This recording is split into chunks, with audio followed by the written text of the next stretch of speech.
We are back with Drop In and Learn. My name is David Toddington, your host, and with me today is Arno Reuser, probably one of the best known names in open source intelligence in the world today, and certainly for over a decade now. Welcome to the program, Arno, and thank you for being here. Well, thank you for having me.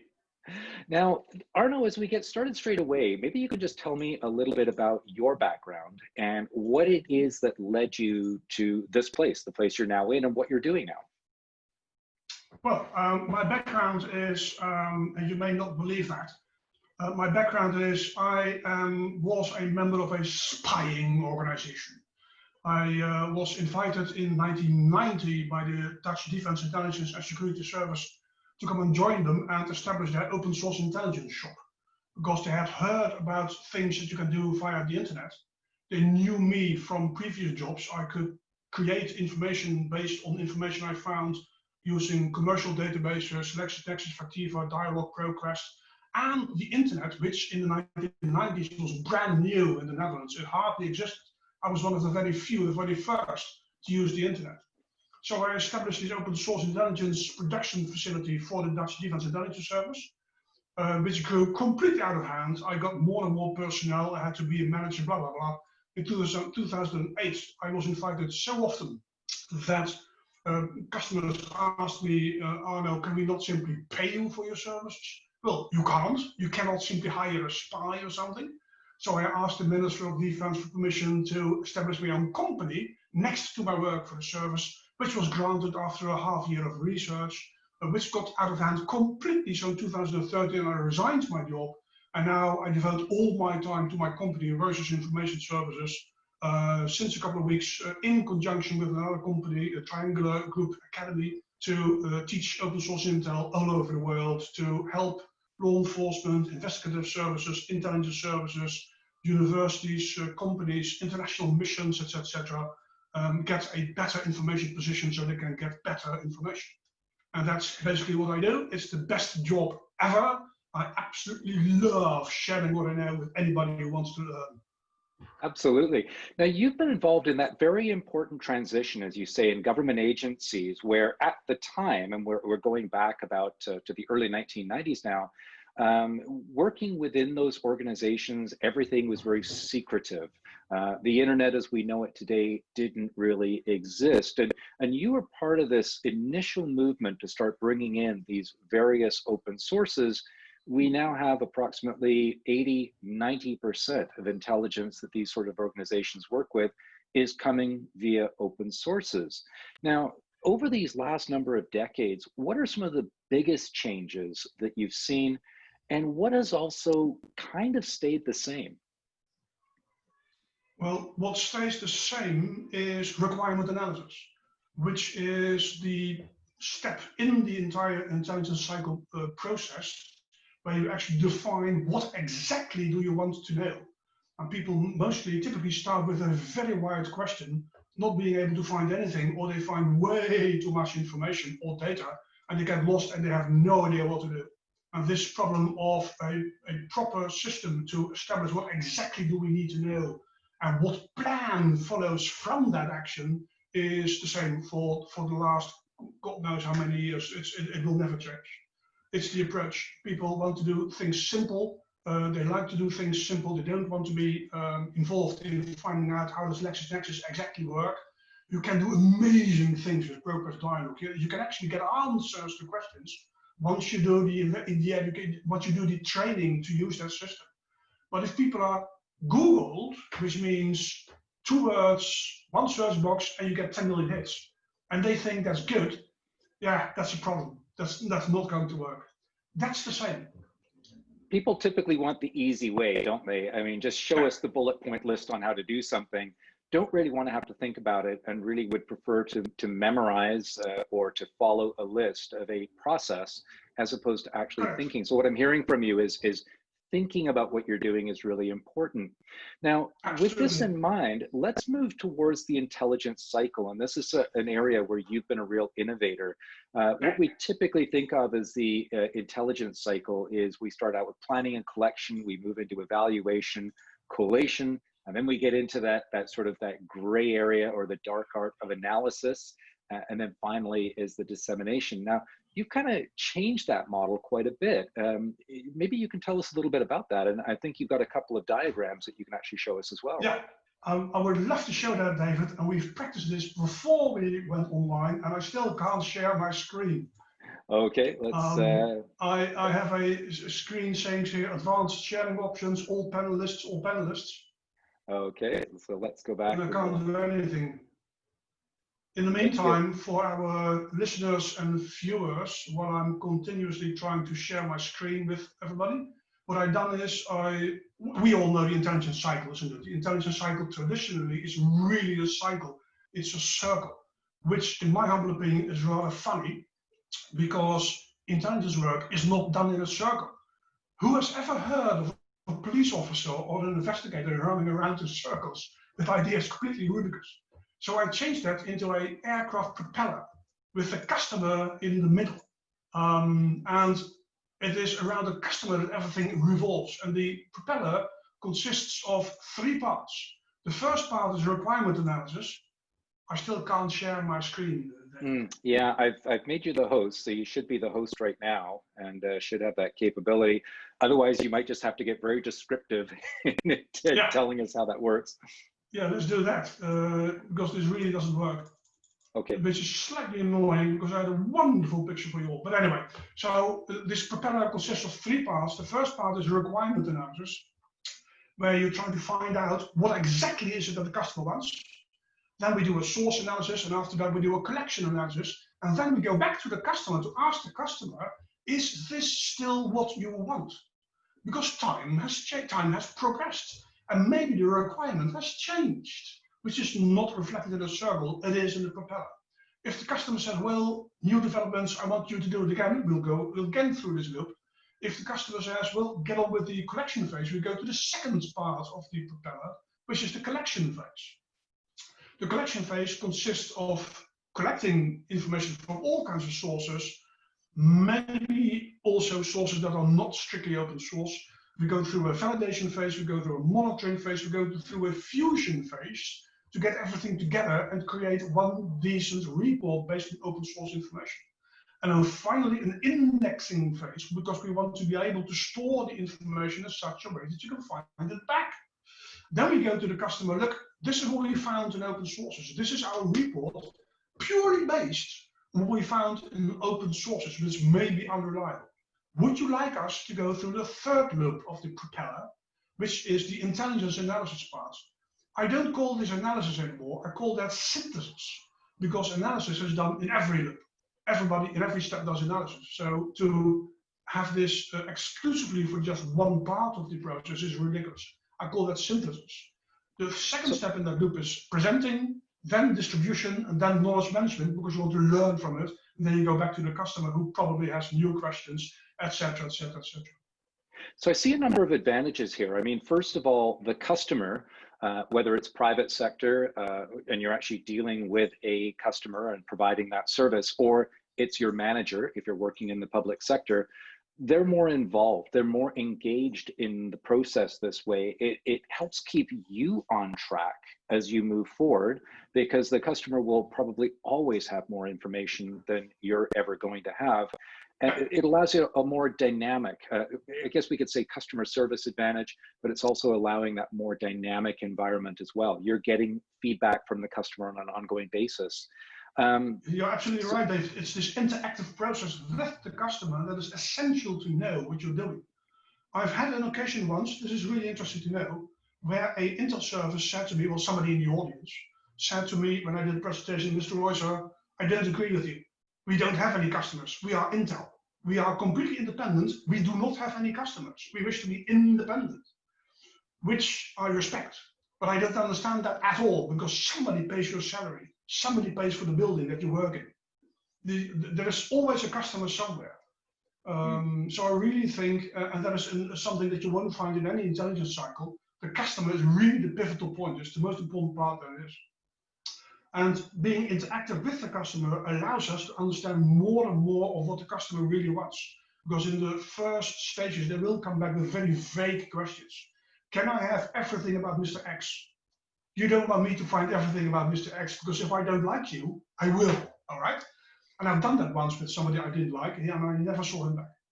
So if there is something like a trust relationship developing, you get more insight information, more classified information that can really help you focus your research and get pinpoint answers to questions to your customer. And that is so tremendously important to get this trust relationship with your customer. That's why I was trained to the highest level. So I could also help signals intelligence analysts, and they could actually tell me what exactly they were looking for. Not everything about or the general picture or that kind of crap. That kind of things, but more precise questions. I have one little story to share with you. Yes, please do. I have one little story to share with you, and this is based on the true fact, but I've changed it a little bit to protect those involved. There was a commando coming to me, special forces, visiting me. He was very unhappy with the services of the Dutch Defense Intelligence Service because he had asked for a security report, a report on the security situation in Afghanistan. That was it. Security situation in Afghanistan. And he got back a report this thick describing the strategic security in that country. And that's not what he wanted. Nobody had ever bothered to ask him, what exactly do you mean with security? What exactly do you mean with Afghanistan? Because that's a very large country. Guess what he meant? He's a commander. He's used to deliver violence. He doesn't need a strategic report on how dangerous the enemy is. All he wants to know is the things that he was never trained to do. Guess what? What he meant with security was, all he wanted was a little piece of paper, an A4 paper, with pictures of nasty little creepy animals that you do not wish to find in your shoes early in the morning when you wake up. Like spiders, scorpions, black widows, all that kind of stuff. That's what he called security. But nobody bothered to ask him, what exactly do you do? What exactly do you need that information for? It's a wonderful example of how important requirement analysis is. Do you see that one of the big problems here, and thank you also to one of our attendees who has just sent a link to your intelligence cycle, the PDF document on your website.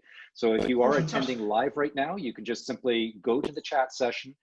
I've just posted it to all attendees. You can click on that link and you can then bring up the PDF cycle. And for those that are watching this on YouTube, we'll edit that in, so you'll be able to see that a little bit later on as well. Arno, thank you very much. Arno, you bring up a really good point here. That is, would you suggest that sometimes people don't know what they're asking for? I mean, one of the things that I often observe is that there's some really good open source intelligence people out there that use the internet as one source very, very effectively. And to those that are the customer, and we'll say the decision makers, the end user of the intelligence product that is being created, they often don't know what actually happens. So I think your story just now really illustrates the point well. They often don't know what they're asking for, or maybe their language is wrong. So again, your model speaks very well to this because you're constantly going back to the customer and asking and clarifying what the question is. Do you find it also really prompts the customer to think more carefully about what they're asking as well? Yeah, well, there's many reasons why customers don't ask you a proper questions. I won't go through all these reasons right now, but a couple of them are obvious. One is secret; they can't share that. Two, they simply don't know themselves. That's why they ask you. Three, they are afraid to make a fool of themselves, admitting to a low hierarchy librarian that they don't know something. For many other reasons there why people can't ask you the proper questions. And that's why this interactivity is so important, and that's why this trust relationship is so important. I'm not there to make fun of you, I'm actually there to help you. I'm not asking all these counter questions to make a fool of you. I'm just trying to find out what exactly is it that you want. There's only one thing more dangerous than wrong information, and that is too much information, or too many. I never know the difference in English.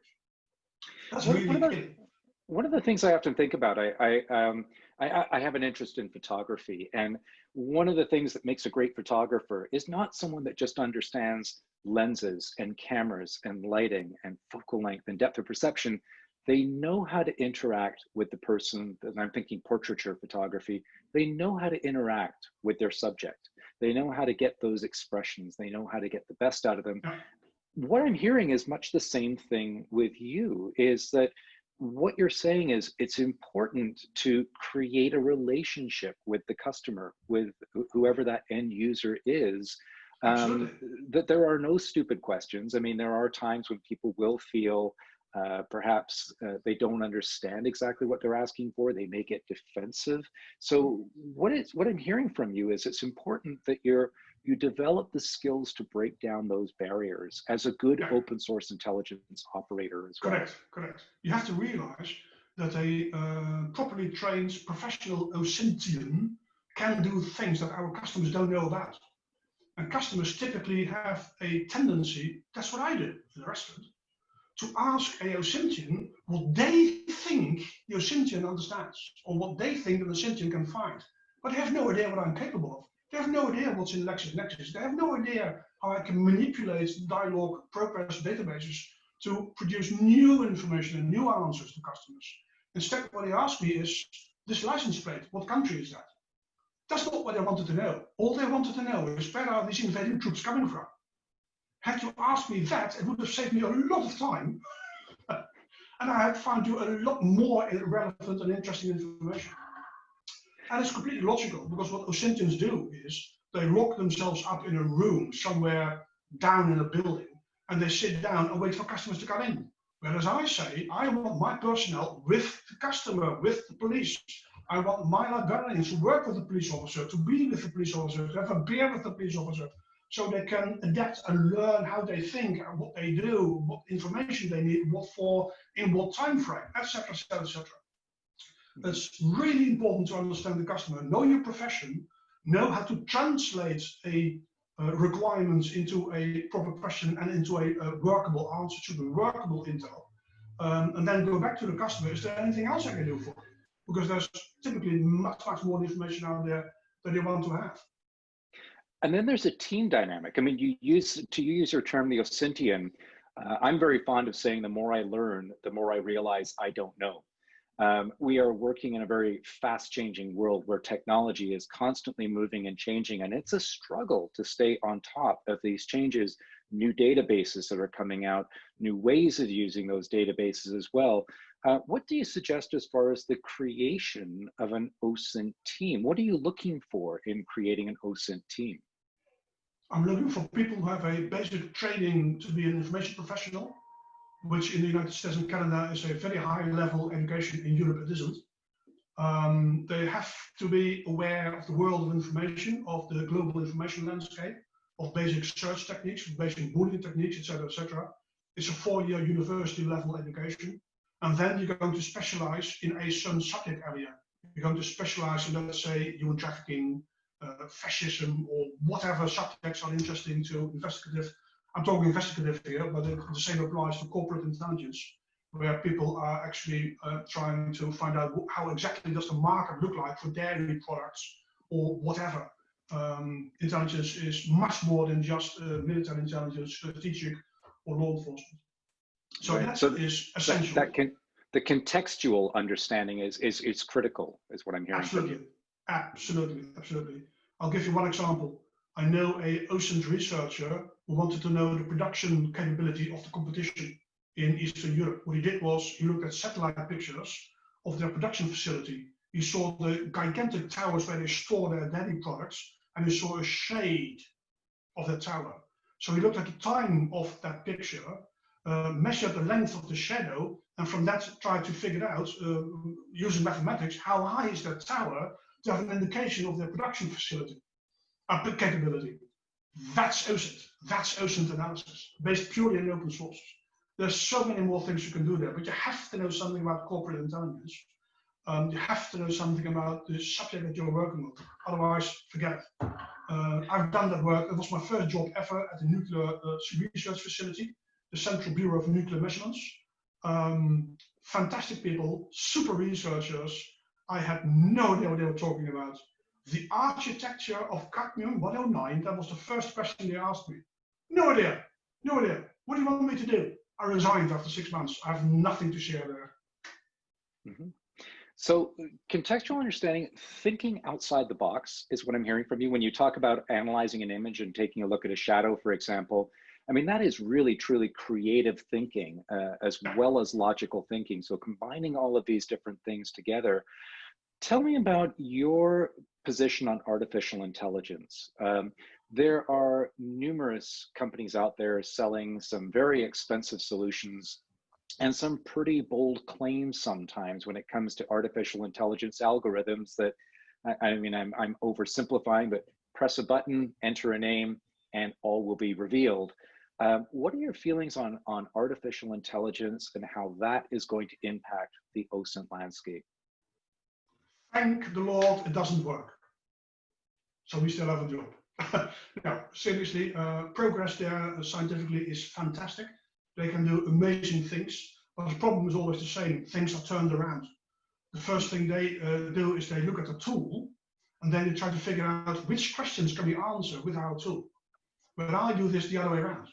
I had a presentation once on A2 Analyst Notebook, this very famous analysis program that you can buy for a lot of money, fantastic software. And this presenter showed me how it worked, and he had a basic set of data in that presentation. And in about 10 minutes, he had fantastic spider webs on the screen that grew and grew and grew until you saw only probably one big black spot. And I couldn't make any sense of it. So I raised my hand and asked this man, all right, I'm trying to find a criminal. Where is he? All I want to know, where is the man? And he had no idea what I was talking about. And that is basically the big problem with OSINT today, where many people on the web seem to think that OSINT is a tool to do some things that you and I have been doing for the last 30 years, and that's it. And it isn't. OSINT is a process. And the first thing you do when you want to use all this fantastic software, all these fantastic tools and artificial intelligence, first you want to know what exactly am I looking for, then you're going for the tool, then you can be successful, not the other way around.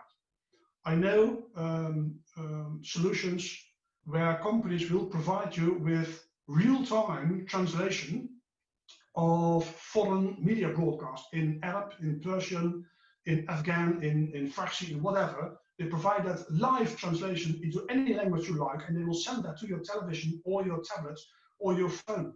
You can enter your profile there if you're looking for something. If you're waiting for a speech by a minister or a speech by a terrorist leader or whatever. Fantastic software, unless you don't know what to do with it. And that happens so often. That happens so often. Have a look at, just type in internet OSINT tools, and you will see many, many people there really thinking OSINT is kind of tool. And that's it. It really always.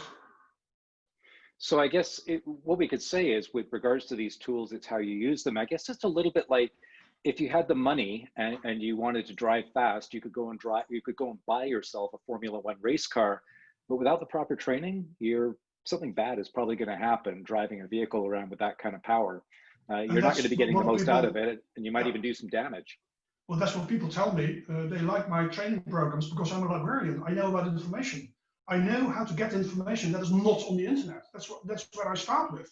I start with people explaining what information is out there on the internet that is not World Wide Web, which is something that nobody understands.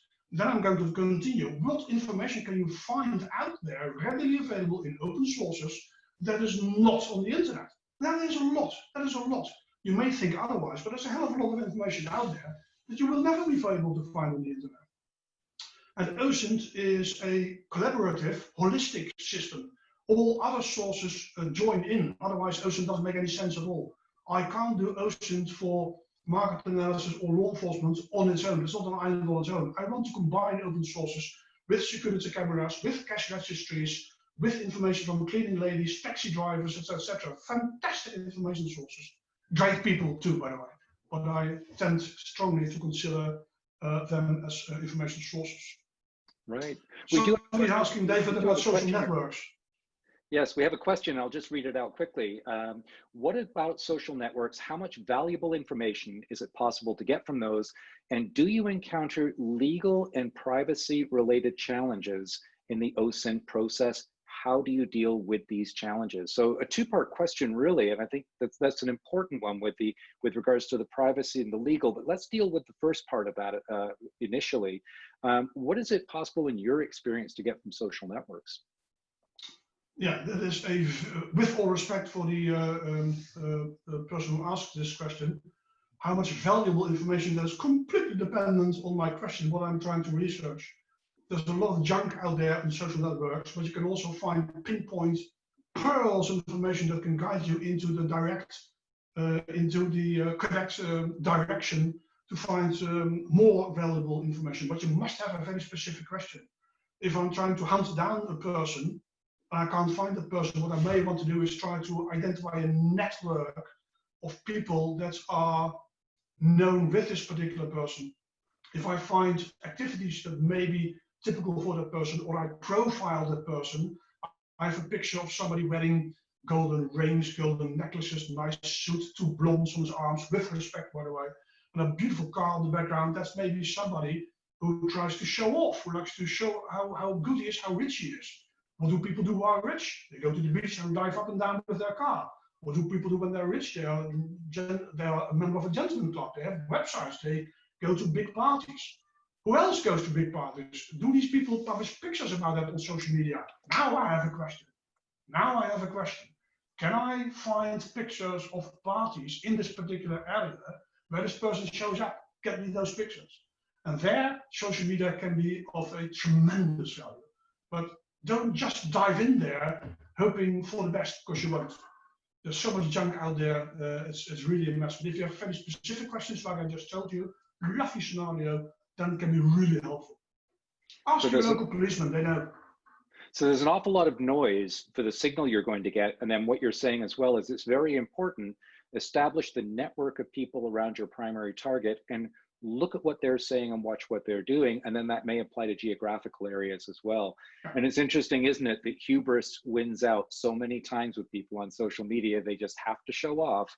And in doing that, at a time when they may not feel threatened, when they become threatened at some point, or then they feel there's a need for privacy, it's difficult to pull that back, isn't it? Yeah, that's another point, legal and privacy challenges. Of course there are, because maybe I'm not allowed to collect all that information. Maybe, well, for the Dutch police anyway, the Dutch police is not allowed to just simply follow anybody on the network. You have to have a case by a prosecutor, an official case approved by a judge. Then you can go on with your investigations. You cannot simply scan the net for interesting developments like these ex-bloody blah parties and follow people. That's really a legal constraint. This is an important point as well, Arno, because different legislation in different parts of the world. Now, for those that are watching this from North America, they may not be familiar with GDPR. Maybe you can just tell us very briefly about the general data protection regulations in the EU and how that impacts the world of OSINT. Well, the GDPR, general data protection regulations, tries to protect people, protect people's privacy, which basically means, and I'm not a specialist there, but it basically means that you cannot simply use somebody else's private data without having a written official permission to do so. Which means that I cannot send invitations for my training to just anybody I know, because I need permission of these people. I can't send them a newsletter because I need permission from these people. For the investigators amongst you, this is also the reason why JANA, the Internet Assigned Numbers Authority, has emptied all these WHOIS records. So I cannot find out who is the owner of a particular domain name, which I find completely ridiculous, because I deliver that data myself. Of course I want that to be published. It's a real hindrance, it's really annoying, especially in law enforcement, because if I have collected information in the incorrect way, I cannot even use it in a case. I have to throw it away. I've had that a couple of times. Right, so evidentiary It's one of the reasons why people hire me to do research, because I'm not constrained too much with that, and I can at least give an indication to people as to what's going on.